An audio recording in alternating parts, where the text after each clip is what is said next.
COVID-19 టైంలో ఒక 2 కోట్లు, అలాగే వరద బాధితులకు మొన్న ఒక 6 కోట్లు, ఇలా చెప్పుకుంటూ పోతే ఆయన తన డబ్బులు ఇస్తూ ఉన్నాడు, మనం చూస్తూ ఉన్నాం.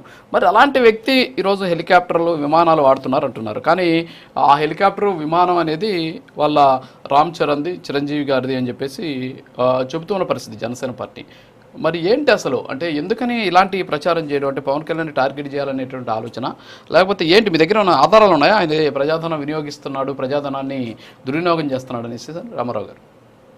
నిమిషం అండి, ముందుగా మీ అందరికీ నమస్కారం. ఇక్కడ పవన్ కళ్యాణ్ గారు యొక్క ప్రభుత్వం ఏర్పాటు చేయకముందు ఆయన మాట్లాడినటువంటి మాటలు మనం చూసాం. రకరకాల అంశాల మీద రకరకాల స్టేట్మెంట్లు ఇచ్చారు. దానికి అనుగుణంగా మనం చూస్తే ఉప ముఖ్యమంత్రి పదవి అనేటువంటిది రాజ్యాంగబద్ధంగా, చట్టబద్ధంగా దానికేమి ప్రత్యేకమైనటువంటి హోదా లేదు. అట్లాగే డిఫాక్టో సీఎం గా ఉన్నటువంటి లోకేష్ కూడా లేదు. ముఖ్యమంత్రి గారిని మనం దీంట్లో అన్వయించాల్సినటువంటి అవసరం లేదు. మరి ఇటువంటి పరిస్థితి ఉంది. మరి వీళ్ళు వీకెండ్ ట్రిప్స్ ఏదైతే ఇప్పటికే ఒక్కొక్కరు 70 నుంచి 100 సార్లు హైదరాబాద్కి వెళ్ళి వచ్చినటువంటి పరిస్థితి ఉంది. ఏది ఈ ప్రభుత్వం ఏర్పాటైనటువంటి 1.5 సంవత్సరంలోనే. ఇది వృధా ఖర్చు కాదా చెప్పండి? అట్లాగే ఈ మధ్య తిరుపతి ఏదైతే అటవీ ప్రాంత సందర్శన అని చెప్పి ఒక రకమైనటువంటి వేషధారణ, ఏదో మిలిటరీ మ్యాన్ లాగా వేషధారణ వేసేది, ఏదో ఒక సినిమా స్టైల్లో ఆయన చేసినటువంటి ప్రయాణం, రేణిగుంటకి, హైదరాబాద్కి, తాడేపల్లికి ట్రిప్పులు వేసాడు కదా విజయవాడకు. ఇది కూడా చాలా మంది ప్రజల్లో చర్చ జరుగుతుంది అతని యొక్క ప్రయాణం విధానం మీద. అది రామ్ చరణ్ ఫ్లైట్ సార్, అది ప్రభుత్వ ధనం కాదు. బిల్లులు పెట్టినట్టు, జీవో ఇచ్చినట్టు మీ దగ్గర ఉందా? సరే, ఆయన ఫ్లైట్ హెలికాప్టర్ లో తిరగడం తప్పంటారా ఆయన సొంత డబ్బులతో? ఒకటి సార్, ఆయన ప్రభుత్వ పని మీద తిరిగాడా లేకపోతే తన సొంత పని మీద తిరిగాడా? ఇక్కడ క్లారిటీ ఉంది. ఇక్కడ మీరు కూడా రాజు గారు ఒక సీనియర్ జర్నలిస్ట్ గా ఇక్కడ విశ్లేషణ చేసినప్పుడు ఆయన అటవీ శాఖకు సంబంధించినటువంటి ఆ యొక్క పరిపాలనా వ్యవహారాలు లేకపోతే అడ్మినిస్ట్రేషన్ సంబంధించి ఆయన చేసినటువంటి విధానం ఉంది. అప్పుడు ఆ టైంలో ఆయన డ్రెస్ కోడ్ చూసి ఉంటారు మీరు. ఇది మీ అందరికి కూడా ఆమోదయోగం చెప్పండి. ఒక పొలిటీషియన్ గా ఇప్పుడు ఆయన డ్రెస్ వేసుకోవడం తప్పంటారా? అలాంటి డ్రెస్ ఇప్పుడు అడవిలోకి పంచి కట్టుకొని బారు సార్? కాదు, అడవిలోకి పంచి కట్టుకొని బారు కదా.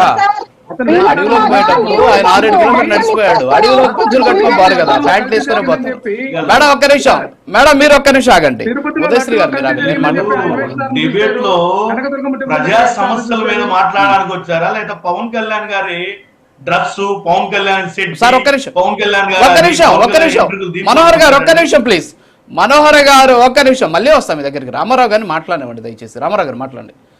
ఇప్పుడు ఒక అంశం అండి రాజు గారు, నేనేమంటున్నానంటే ఆయన సందర్భానుసారంగా రకరకాల వేషధారణ చేసేటటువంటి వ్యక్తి, ఆయన చేస్తున్నటువంటి హడావిడి. నేనేమంటున్నానంటే ఆయన చెప్పినటువంటి అంశం అబద్ధాలు, అసలు మేము చెప్పమని చెప్పారు మనోహర్ గారు కూడా. ఎందుకు లేవండి? 33,000 మంది మహిళలు ఉమెన్ ట్రాఫికింగ్ జరిగింది, దీనికి ఏదైతే వాలంటీర్ల కారణం అని చెప్పినటువంటి మాట ఆయన అబద్ధమని నిరూపితమైంది కదా. అట్లాగే సుగాలి ప్రీతి ఆ యొక్క అంశంలో ఆ ఫ్యామిలీకి నేను న్యాయం చేస్తానని చెప్పి ఆయన మొహం చాటేసినటువంటి దాంట్లో ఆయన యొక్క అబద్ధం మనకి వచ్చేసింది కదా. అట్లాగే నేను అసలు అవినీతికి అతీతుండని చెప్పి టీజీ విశ్వప్రసాద్ అని తన మిత్రుడు పీపుల్స్ మీడియా ఫ్యాక్టరీ, తన సినిమా భాగస్వామిగా ఉన్నటువంటి టీజీ విశ్వప్రసాద్ కి ఎలక్ట్రికల్ మోటార్ సైకిళ్ల కంపెనీ, ఫ్యాక్టరీలు, ఇండస్ట్రీ పెడతామని చెప్పి 1200 ఎకరాలు కేటాయించుకున్నటువంటి విధానం ఇది అవినీతికి పరాకాష్ఠ కాదా? అట్లాగే ఈ ప్రభుత్వంలో జరుగుతున్నటువంటి అవినీతి మీద ఏ రోజు స్పందించలేదు. కేవలం వైఎస్ఆర్సీపీ అట్లాగే మా అధినేత జగన్మోహన్ రెడ్డి గారిని టార్గెట్ చేస్తూ మాట్లాడటానికి ఏదో మా సినిమా స్టైల్ సినిమాల విషయం కూడా చూస్తే తన సినిమా టికెట్ ధరను 700 నుంచి 1000 రూపాయలకి ఆంధ్రప్రదేశ్ లో పెంచారు. అదే టికెట్ 100 రూపాయలు అన్నమాట. వాస్తవం కదండి. రామారావు గారు మీరు సబ్జెక్ట్. మేడం ఆగండి, ఉదయశ్రీ గారు ప్లీజ్. ఉదయశ్రీ గారు ఒక్క నిమిషం ప్లీజ్. మేడం ఒక్క నిమిషం ఆగండి. నేను రామారావు గారిని మాట్లాడండి. రామారావు గారు మాట్లాడదాని మీద నేను మాట్లాడినట్టు మాట్లాడితే డిబేట్ లేదు, అభ్యంతరకరం. అలాంటి మాట్లాడతారండి. లేడీస్ తో మాట్లాడడం కొంచెం జాగ్రత్తగా మాట్లాడాలి మనం. పంపులు అవన్నీ లేడీ అంటాం అసలు ఎంత అభ్యంతరకరం. డిబేట్ లో నేను ఎప్పుడు చూడాలి. అవన్నీ వద్దు ప్లీజ్ ప్లీజ్, అలాంటి మాట మాట్లాడొద్దు. మహిళా నాయకులు కూడా వచ్చారు కానీ ఆ మాట్లాడే భాష ఏంటి? ఫస్ట్ ఆఫ్ ఆల్ కంట్రోల్ చేయాలి. ఇట్లాంటి భాషని ఖండించాల్సినటువంటి ఆవశ్యకత ఉంది. ఉదయశ్రీ గారు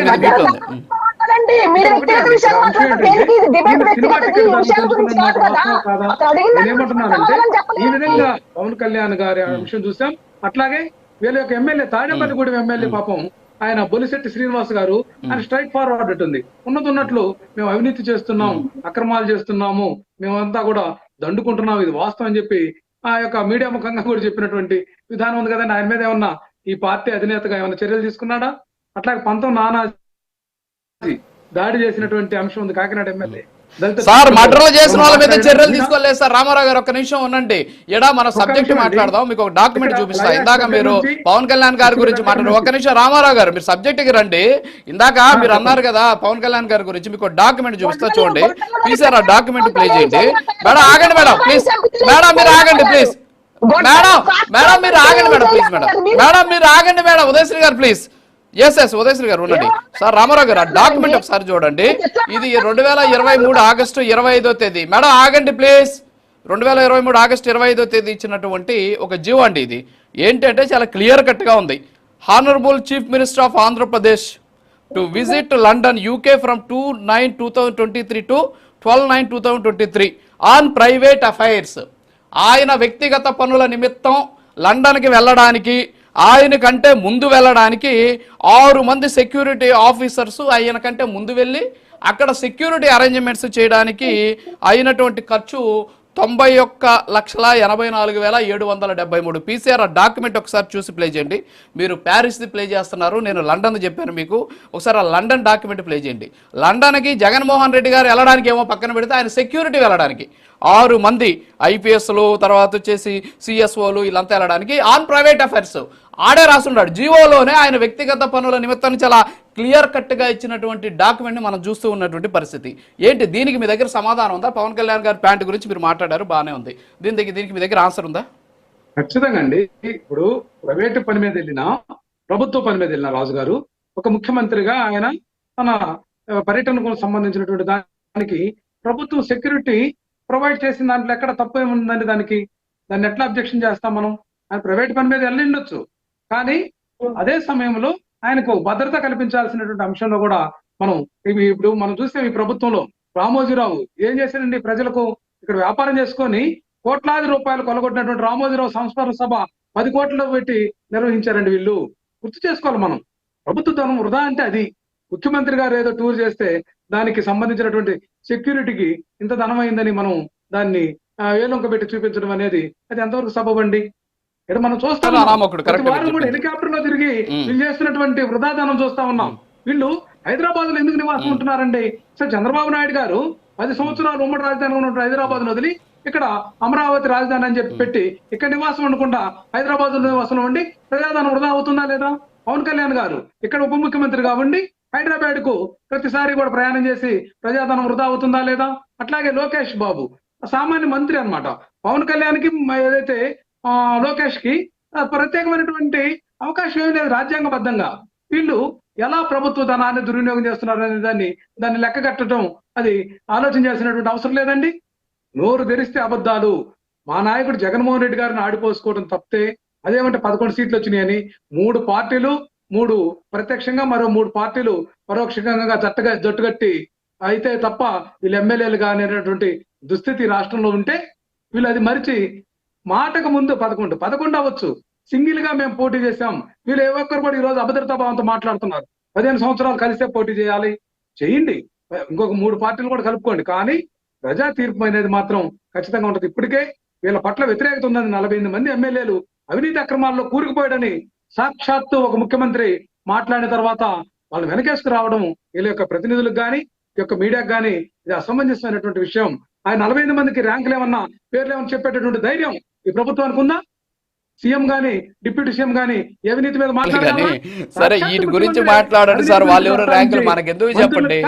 ఇంకా 3 ఏళ్ళు ఉంది. 3 ఏళ్ళు